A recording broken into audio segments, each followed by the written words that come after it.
Atau yaqulullah ta'ala, Allah berfirman, ya bani Adam law ataitani biqarabil ardi khataya thumma laqitani la tusyriku bi syai'a la laqituka biqarabiha maghfirah. Allah berfirman, wahai seluruh anak Adam, jika engkau menghadap kepadaku membawa dosa seluas dunia, tetapi engkau tidak membawa dosa syirik, maka aku akan memberikan untukmu ampunan seluas dunia pula. Dan di antara syirik yang masih dilakukan oleh sebagian orang adalah jimat.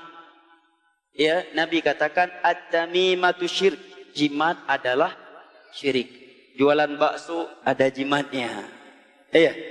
Mau perang ada jimatnya. Dalam hadis yang diriwayatkan oleh ahlu sunan dari Imran bin Husain, beliau menyebutkan suatu hari Nabi pernah melihat sebuah gelang di tangan seorang laki-laki. Nabi pun bertanya, mahadha, nyoba saja yang gelang penyan. Begah dia, tanya Nabi. Itu gelang apa? Tanya Nabi. Dia pun menjawab, minal wahinah. Nyoba saja, nyoba kampung, baik kinang penyakit wahan. Obat, biar enggak kena penyakit wahan. Wahan adalah suatu penyakit yang apabila menimpa jari telapak tangan bisa meruntuhkan jari jemari. Al-muhim dia penyakit yang menimpa telapak tangan. Artinya apa? Jimat. Apa kata Nabi? Inzah fa inna la yaziduka illa wahna. Lepaskan. Buang ini jimat. Karena jimat itu hanya membuat engkau semakin sengsara. Emang iya? Gak ada orang yang menggunakan jimat pemberani, gak ada. Semuanya pengecut yang menggunakan jimat. Semuanya pengecut. Apalagi kalau dia ingin bergerak, lupa bawa jimatnya. Iya. Apel atau panggilan perang, operasi. Iya. Masuk hutan, lupa pakai gelang. Itu bisa-bisa ngompol dia dalam celana. Takut dia berperang, lupa bawa jimat. Akhirnya berhial dia, berpolitik dia. Lek, kau di depan dek, biar aku jaga dari belakang lek. Padahal karena takut nggak pernah dimaju.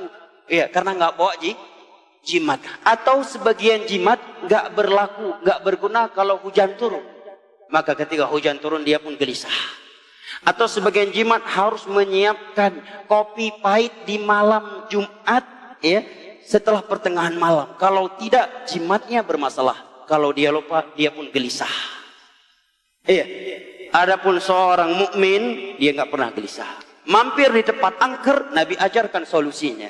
Nabi katakan, man nazala manzilan faqala a'udzu bikalimatillahi tammah min syarri ma khalaq lam yadhurruhu syai'un hatta yartahil. Hadis riwayat Imam Muslim dari Abu Hurairah radhiyallahu anhu.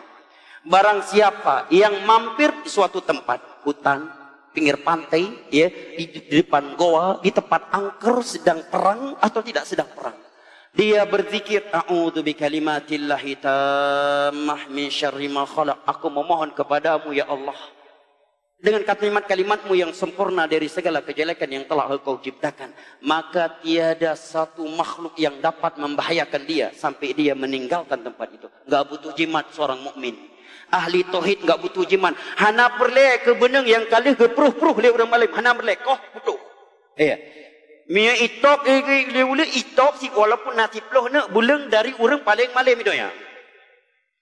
Pernahkah Nabi mengasihkan, memberikan benang di perutnya wanita-wanita yang sedang hamil di masa itu? Ya. Pernahkah para sahabat yang istrinya sedang hamil datang ke Nabi, gebah benang tikrek nepruh-pruh ya Nabi, wah, uri nang tengah hamil. Enggak pernah. Pernahkah ketika Umar, Khalid bin Walid, Abu Sufyan berangkat jihad, Nabi panggil Umar, no jale. Nampak benang kali long puruh bah. Nyo Al-Baqarah nga Al-Imran ka kena mendung. Mak begat baru ja. Pernahkah? Tidak pernah. Nabi ketika mereka mau perang dipanggil dulu oleh Nabi, kemudian dikasihkan benang keramat, kasihkan cincin keramat, pakai gelek, pakai anak cincin. Yo miuna cincin yang bajaron nuho kaja hande ke. Yo kana atau dalam. Tidak pernah.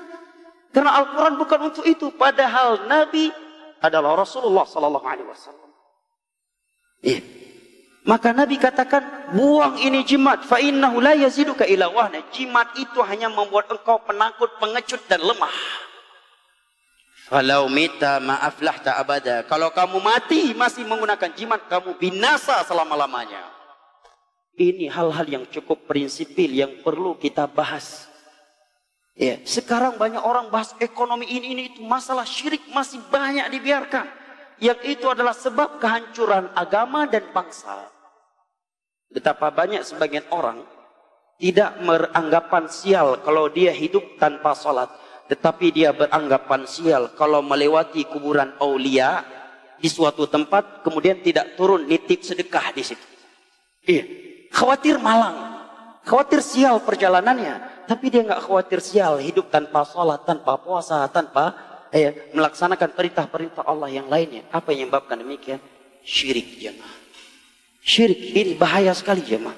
Ini sesuatu yang sangat prinsipil. Oleh karena Nabi 13 tahun di Mekah belum membahas salat, zakat, riba, khamar 13 tahun diminum di hadapannya, di depan matanya. Nabi nggak katakan itu haram.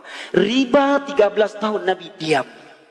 Salat tidak boleh wajibkan dengan sempurna di Mekah. Puasa juga tidak, kecuali puasa Asyura, itu pun akhir-akhir beliau di Mekah. Haji juga tidak, syirik semua pembahasannya, akidah. Ketika mereka sudah memiliki hati yang bertauhid kuat, baru turun ini halal, ini haram, ini haram. Semuanya siap menerima dengan sami'na wa ata'na, karena akidahnya sudah lurus, akidahnya sudah mantap.